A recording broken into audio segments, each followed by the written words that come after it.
Welcome everyone. It is a new standard season of Magic. Dragon Maze has just been released, so now we got full access to the entire Innistrad block as well as the Return to Ravnica block. Dragon's Maze offers a few new cards that are interesting. A very small set of 166 cards.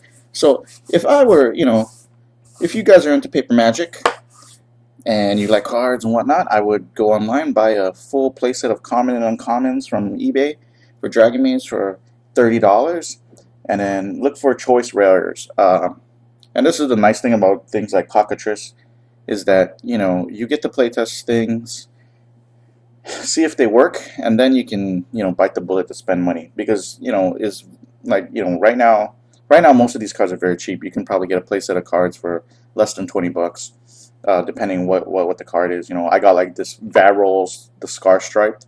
I got this guy for like $15 for a full playset. Um, there are cards that are really expensive, like Voice of Resurgence, which is pushing more than $30 right now individually. But you'll be able to get cards for relatively cheap if you know what you want to play. So brew some decks, and see what works. What I'm brewing here is this. Uh, there's two decks that I'm thinking of playing for the standard format, and I probably won't really stray away from the two archetypes unless a really good control list comes out. I wanted to play something that's blue-white so I could abuse things like the Council and Supreme Verdict, Render Silent, just the cool control cards. But format is too early. So I mean, if you're going to a tournament, what do you think you can expect? You can probably expect some kind of Naya, some kind of Celestialist, people trying to abuse Voice of Resurgence, definitely. Uh, Probably more aggressive strategies. There's a chance that you could see Reanimator, but but whatever. You can build your sideboard accordingly, right? But the format is wide open, so it could be any number of brews, right? Um, so what I've brewed here is a green-black list that revolves around Varol's the Scar Striped, yeah, and Deadbridge Chant. So what Varol's does is he a legendary guy, 2/2. He has regenerate by sacrificing another creature. But his cool thing is when he's in play, each creature card in your graveyard has Scavenge, and that Scavenge is equal to its mana cost. Now that might not seem that crazy, um, but what that means uh, is that if you block, you can play early game creatures that give you value in other ways, like Deathrite Shaman or even Lot Left Troll, which just is a great blocker. And even if these guys die, when Varus hits the board, you can pay cheap mana to really buff up your other guys. Um, so that is a pretty interesting recursive mechanic. I don't know if it's going to do well, but we are going to try and we'll see what kind of value we can get out of it. Um, the other thing card that I'm kind of want to try and I think is really good, but I just really don't know how to use it right now, is Deadbridge Chant. So what this enchantment does, it's a 6-mana Golgari enchantment. When it enters the battlefield, you dump the top 10 cards of your library in the graveyard. And at the beginning of your upkeep, you choose a card at random from your graveyard uh, and put it in your hand. And if it's a creature card, it goes directly into the battlefield. So I guess you could really compare this to Staff of Nin in that it gets you that singular card advantage.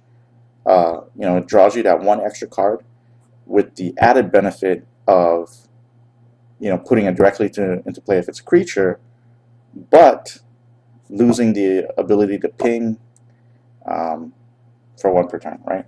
So, but I still think that's very interesting, especially if you have ways of controlling your graveyard, such as Deathrite Shaman, which can help. You dump 10 cards. You can exile the lands to help ramp into other threats, or to help pay for scavenge costs.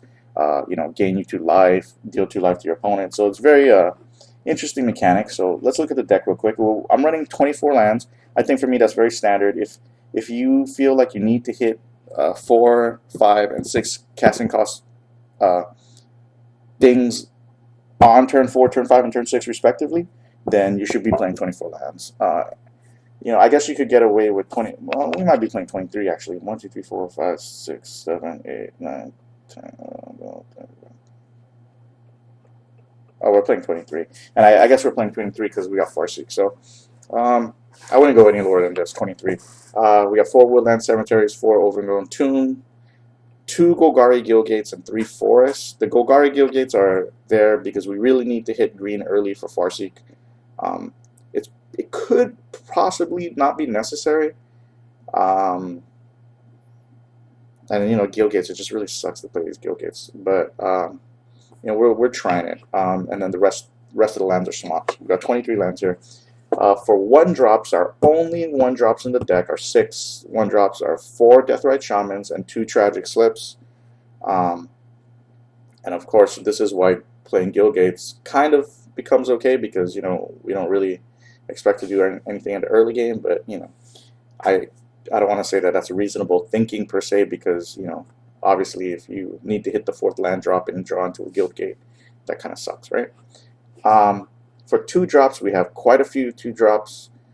We have Farseek, obviously, 4 Farseeks, because we want to ramp into our turn 3 and turn 4 plays. We have 3 Sign-in Bloods. Those are to help.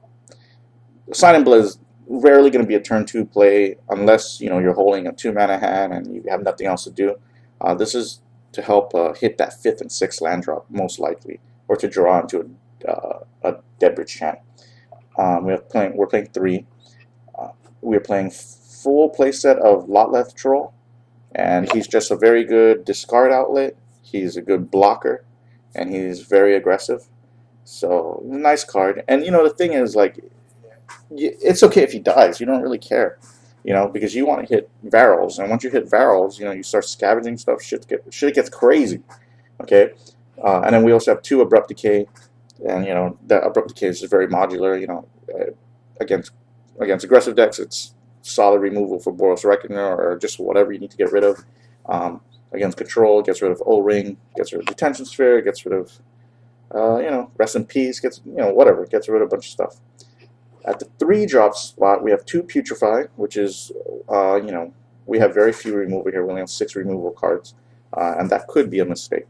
Okay, but we have 2 Putrefy, which is a pretty awesome card, just slightly better than a Murder. 2 Liliana with the Veil, which works as a discard outlet and just kind of like a smaller clock, a threat that people need to target and kill. And we have 4 Varels, the Scar Striped, which I think is a very solid card. I've explained it already, so we're not going to touch up on it too much. Then at the 4-drop spot, we have Disciple of Bolas, a singular Disciple of Bolas to help gain us life and draw us cards in the latter part of the game when we're just, you know, trying to put a game away. 1 Rot Farm Skeleton to also act as a engine for the Deadbridge Chant. This is an interesting card. It's a 4/1 that can't block, but you know, at least you know he can be aggressive, and he's very recursive.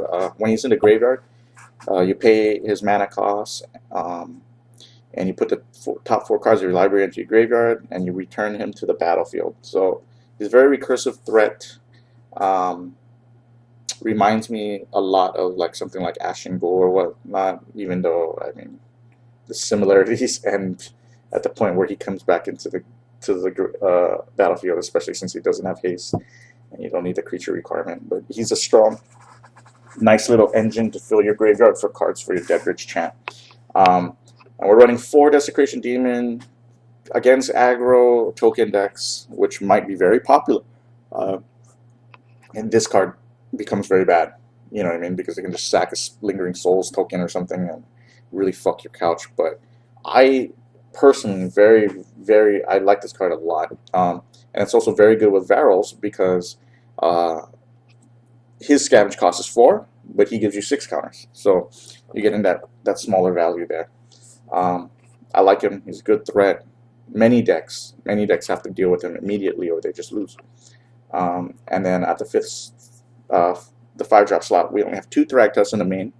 Thragtusk, still a good guy. And then we round up the curve with 2 Deadbridge Chants. Okay, so that's our main board. One thing that I don't like about the main board, obviously, is the lack of spot removal. Think we need more spot removal, but I really think that just blocking, using a Varus to block, using a Lot Troll to block, using demons to block, and then ultimately scavenging them onto bigger threats, and then finally playing into Dead Ridge Champ is the way to go. And I think it surprises a lot of decks. That's that. And I also, one card that I really did want to fit in the main, and I just kind of haven't, and we might need to just switch back to that, is fitting Vampire Nighthawk, just because he has Death Touch, Flying, Lifelink. So he's evasive, he gains you life, and he kills a lot of shit. And if you scavenge counters onto this guy, he becomes an insane threat. So, yeah, that's one of the things about him. Sideboard, I put 2 Vampire Nighthawks to just swap them out with Lot Trolls or Demons, as we play, just to see, how good of a card it really is. 3 Gloom Surgeons to help with aggressive decks. 2 more Thragtusk for the aggressive decks. 1 Underworld Connections for control. 2 Duress for control. An additional Abrupt Decay to come in against many matchups. 2 Devour Flesh against, just in case Hexproof is still a deck. And just to help add spot removal to our list. And 2 Golgari Charms just to destroy troublesome enchantments, to dodge Supreme Verdict, and to, I don't know, it's a very modular, very good card. So that is the list. We're going to go ahead and try let's try a game. Let's see how it plays out. I mean, it might not work. In fact, it might not work. But I'm very, very, very interested in trying it out. So, let's create a game.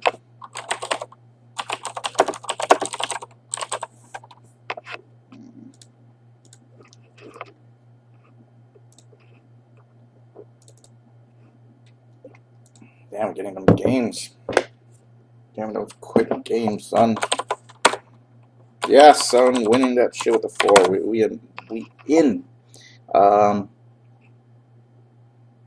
We can keep this hand. It's not the greatest hand, but it's playable. It's very playable. So,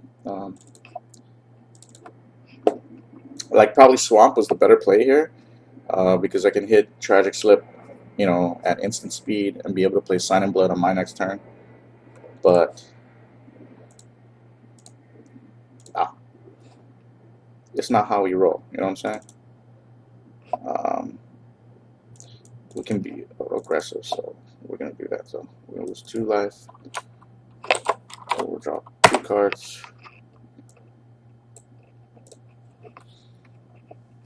So this is fine. We can play into. We're probably gonna play into Liliana. Yeah, we're definitely playing into Liliana here. So, ooh, actually, there's a few plays here. I'm sure Liliana's the play. So let's set the count at 4. I'll discard a card.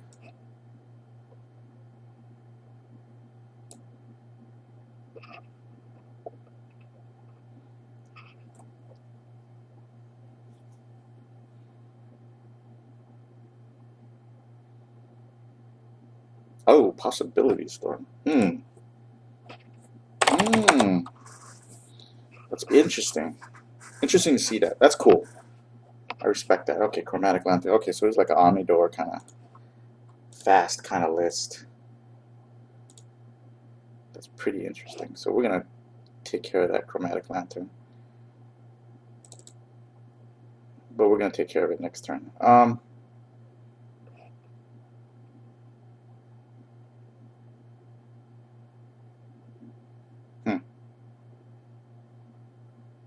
Oh no. I don't know. Actually, no, we're going to take care of that Chromatic Lantern now. So we'll play Lot Troll. We'll get rid of the Lantern. Add a counter.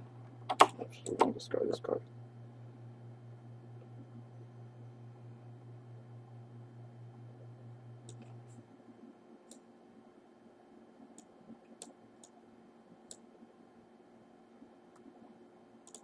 So see, I knew he had that Supreme Verdict, so that's why we didn't play Desecration Demon, because we knew he was going to come into that. See, but now we are in good shape because we can play Varels and keep him alive. We can operate on 4 mana, but I don't want to. We're going to go ahead and we're going to go Varels. Be greater. Okay, that's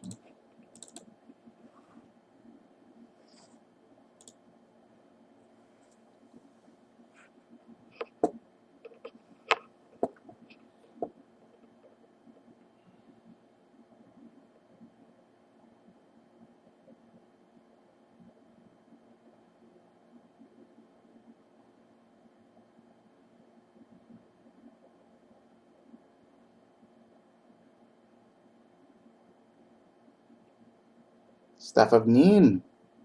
It's a good card.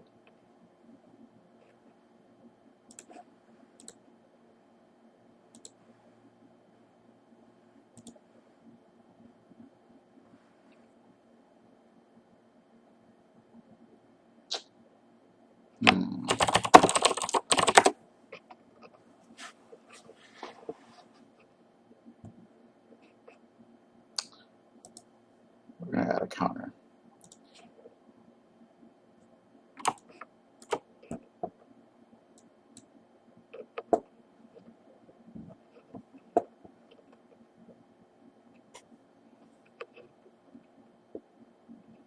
Oh, shit. Alright, so now we need to scavenge. So we are going to go ahead and scavenge this.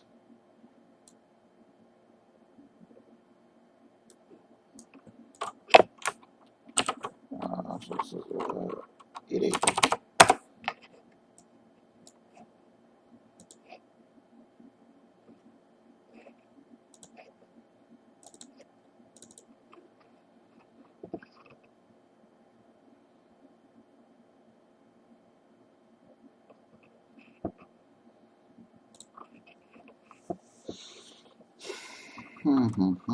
It's an interesting deck what he's playing, but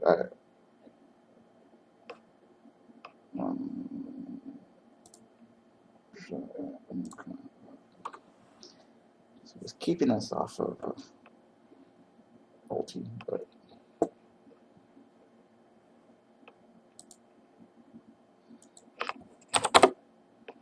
yeah, so you can see it. So oh, wow, that's cool. Worked out pretty well. Oh, he doesn't have a sideboard. Okay, so there we go. That was one game. That was pretty cool. I'm gonna end the video here, and you can see that that worked out really well. But that was a kind of weird, slow control kind of list. I know exactly that kind of list. That's a Travis Wu list. You know, playing Omnidor. I wonder what his win con was, if it was for Digimos, Enter the Infinite. It looked like he had Possibility Storm and he wanted to go into like Omniscience, which I think would have been really cool. But, you know, our deck just proved to be too resilient for him. Lotlet Troll paired with Varels was really good, and it turned out to be a pretty solid list. So we're going to take a look at the Populate list next, and we'll go from there, and we'll do a lot of playtesting. If you guys have any deck ideas, please let me know. I like to see what you guys are running, and be cool, man, and we can share some ideas.